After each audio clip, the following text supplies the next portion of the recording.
apparently yesterday morning, Art Stapleton, who is a Giants beat reporter, he had been on with Solomon Wilcots on SiriusXM. And while he was on there, he had said, hey, watch out for Jim Leonhard to become a serious defensive coordinator candidate here with the Giants. And then a little bit later, about an hour later, I think it was, you had Ricky Scoops jumping on Twitter. Who kind of threw Harbaugh being done out to the Giants first. So Ricky was on there, and he apparently had not been aware of the Art Stapleton report or what he had said. He tweeted a photo of the Wisconsin Badger dancing, and it says, hearing that there has been a Badger sighting in the Meadowlands, something to look out for.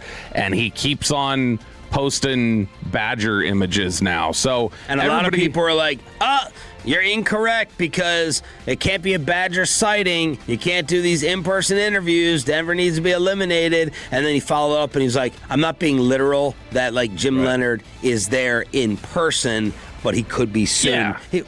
He was referring to Leonhard. He then followed up and went, I'm hearing Art Stapleton already said so. The fact that Stapleton had mentioned Leonhard means he was talking about Jim Leonhard.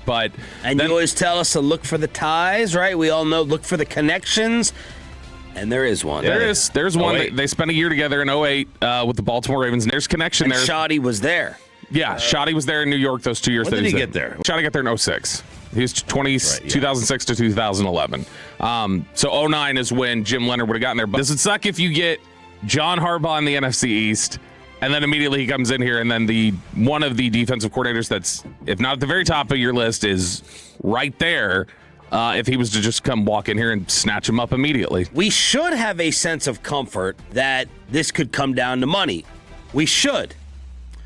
But then you factor in Jerry and some of the things that have been said about him not willing to pay, and are the New York Giants, if they're willing to throw out nearly $20 million towards John Harbaugh, I would imagine they're like, hey, we're going to go ahead and give you a nice big fat account to spend with.